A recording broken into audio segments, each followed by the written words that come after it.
I have chosen this topic on desires because I believe that there are many misleading teachings around it that can often create frustration and confusion in a spiritual seeker. And I don't want that to happen to you. If you are a spiritual aspirant and a seasoned one, especially so, I am sure you may have learned from some spiritual gurus and teachers that your desires are actually the source of your misery.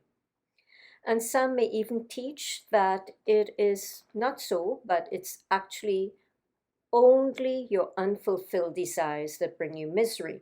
Because once you fulfill your desire, it brings you joy. But I'll show you how this can also be misleading. Let's say, for example, you've met someone.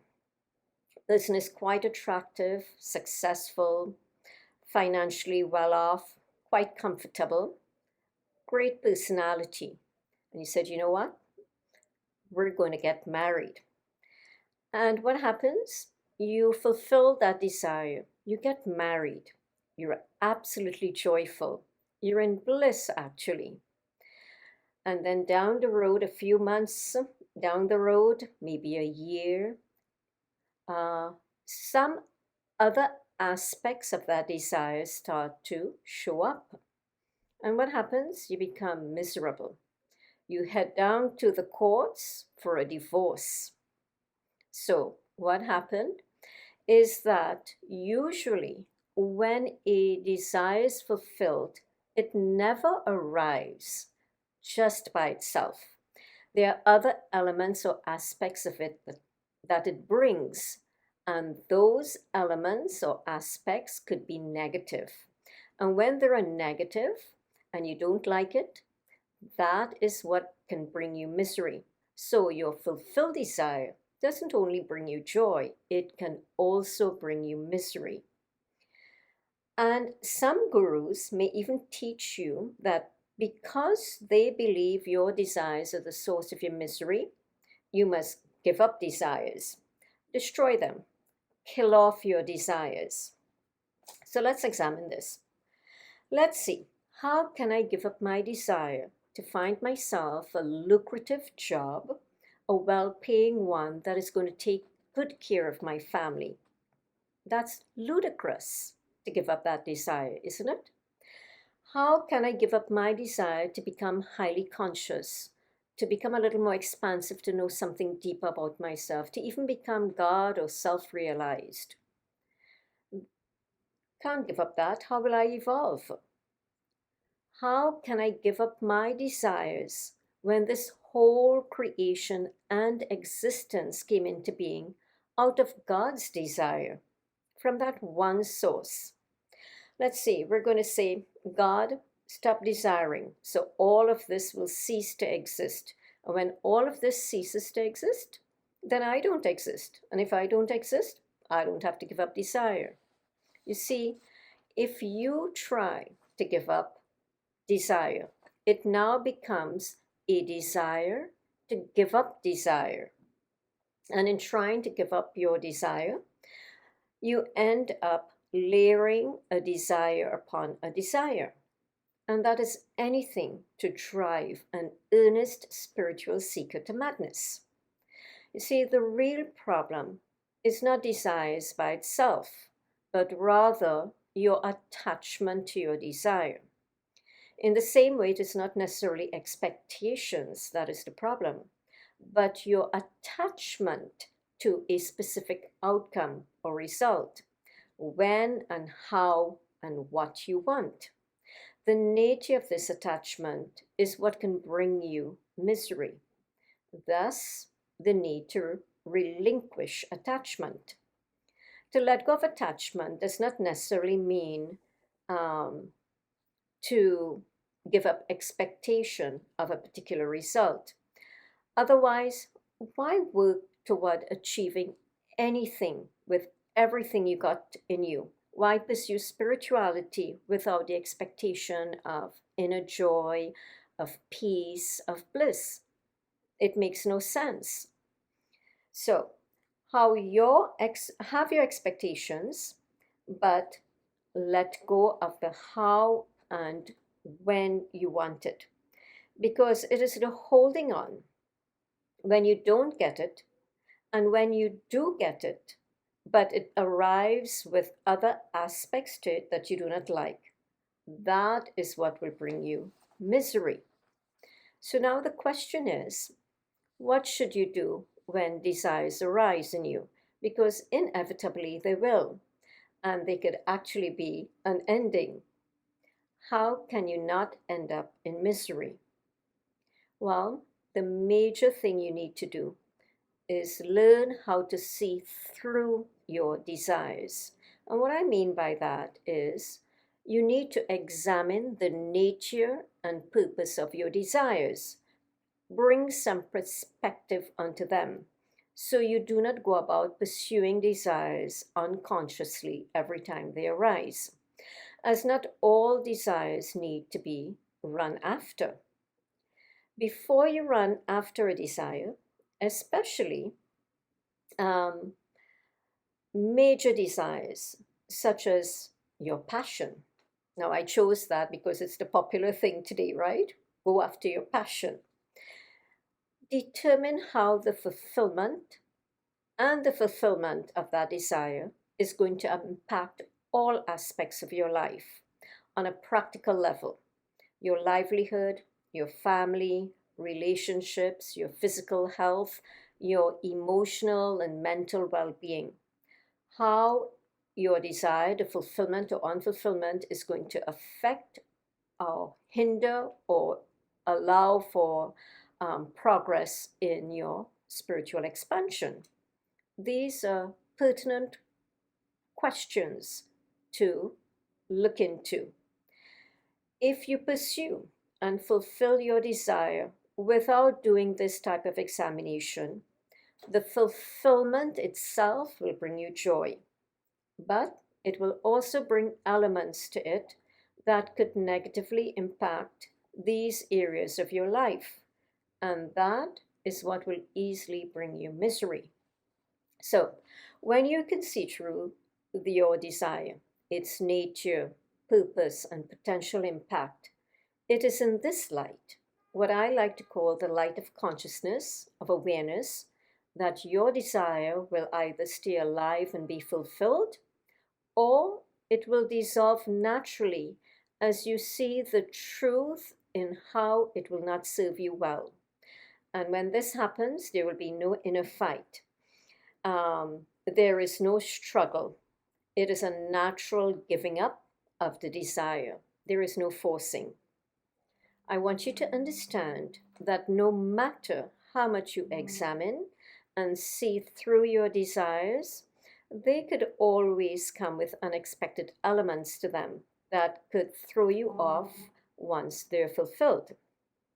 And that is when you get to decide what to do such that you do not lose your soul in the process, and ensure that you keep your family life intact and your overall well being, because this is what is going to determine your joy or your misery.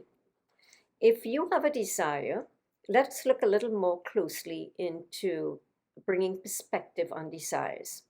If you have a desire to purchase a mansion, for example, just so that you can outdo a friend or a family member, to make a statement in the world: look what I have accomplished. This is who I am, successful and better than you. Then this is definitely a problem with the fulfillment of your desire. Because with it, there is an identity crisis, some great need for recognition and status, and nothing will ever be enough for you, because you're always seeking to outdo somebody. Even yourself you'd want to outdo. And this hinders your spiritual expansion and can be very destructive to you.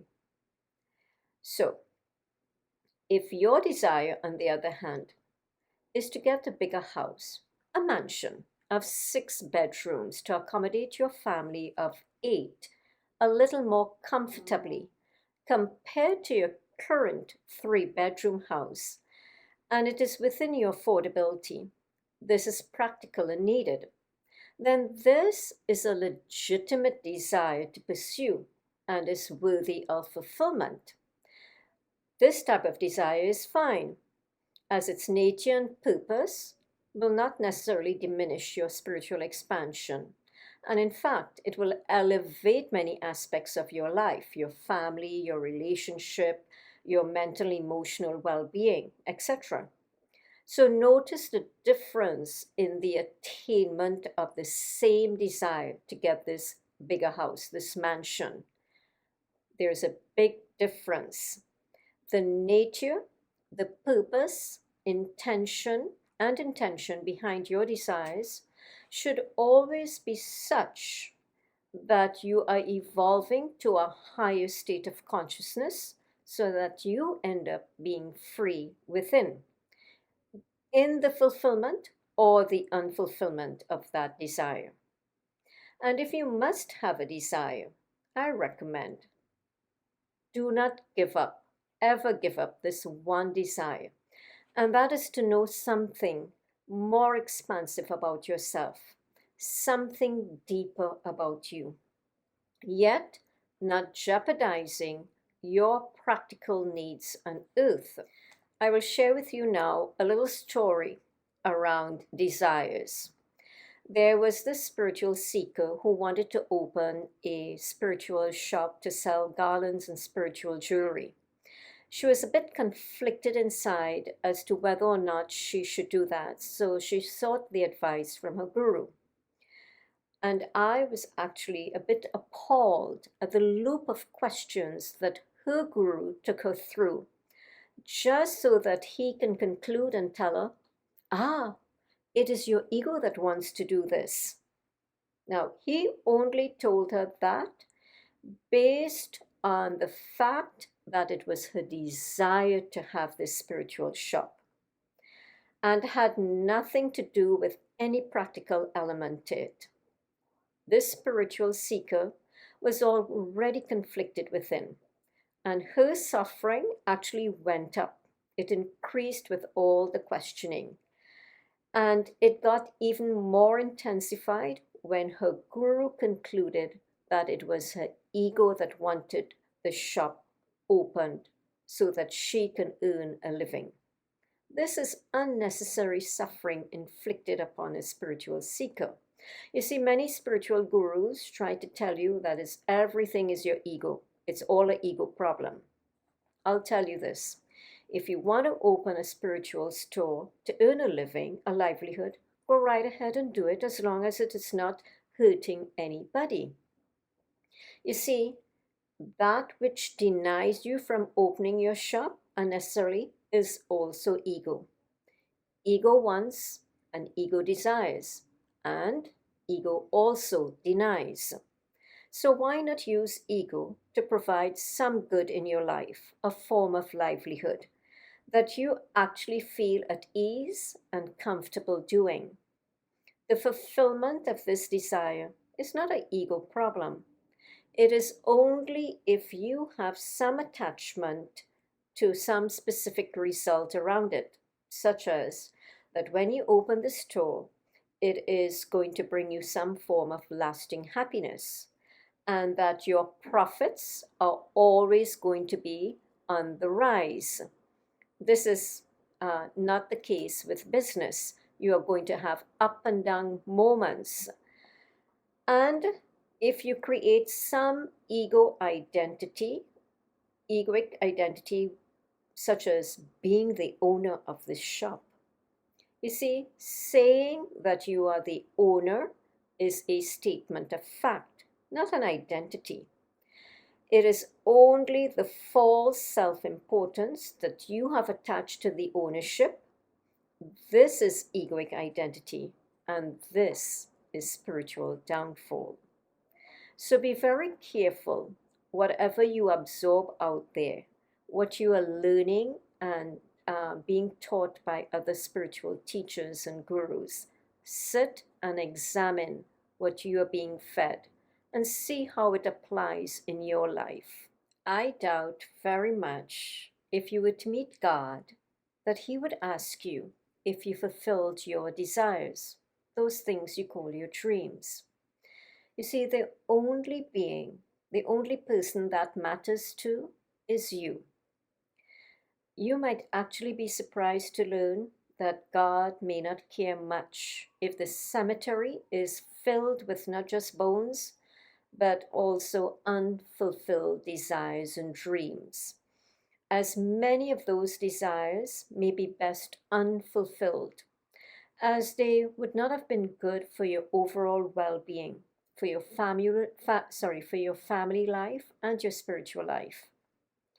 Just look in the world today at how many people whom you admire, including famous ones, who have created so much destruction in different areas of their life, just in fulfilling their dreams, those desires and aspirations. If you look at your own self, you may have done it. I know I have, and some of which are irreparable.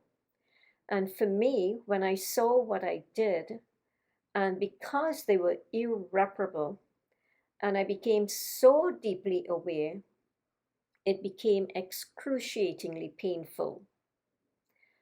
So, and I really want you to become a little more aware of this topic of desires so that you do not go through such unnecessary pain in the future.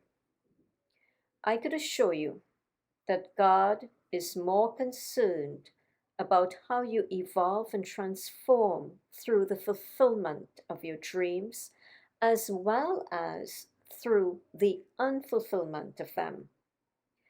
When a desire is fulfilled, it may serve some practical purpose in your life and in other people's lives, but you need to become aware of how you go about fulfilling that desire.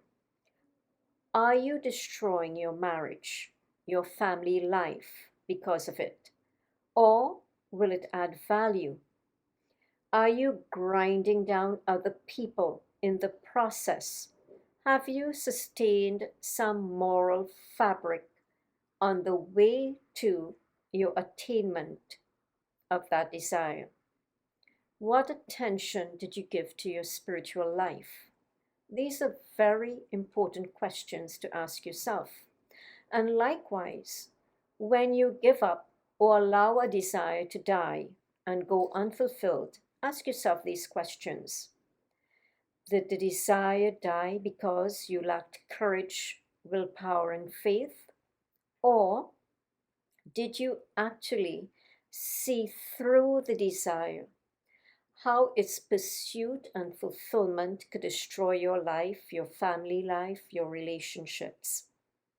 And are you at peace with the decision because you value all of these more, knowing that God approves? You see, the answers to all of these questions are what God is more concerned about. In the end, whatever your dream, your passion, your aspiration, or desire is, it serves one ultimate purpose, which is for you to grow, transform, and evolve consciously through the process of achieving or attaining your desire, whether or not it actually gets fulfilled. Your state of being is what matters most in both the fulfillment and unfulfillment of the desire. As you evolve spiritually, and hence consciously, many desires that once pulled and tugged at you tend to lose their power over you, as what is important and invaluable to you have now evolved. And this is how you give up desires. It happens naturally as they dissolve effortlessly in the light of consciousness.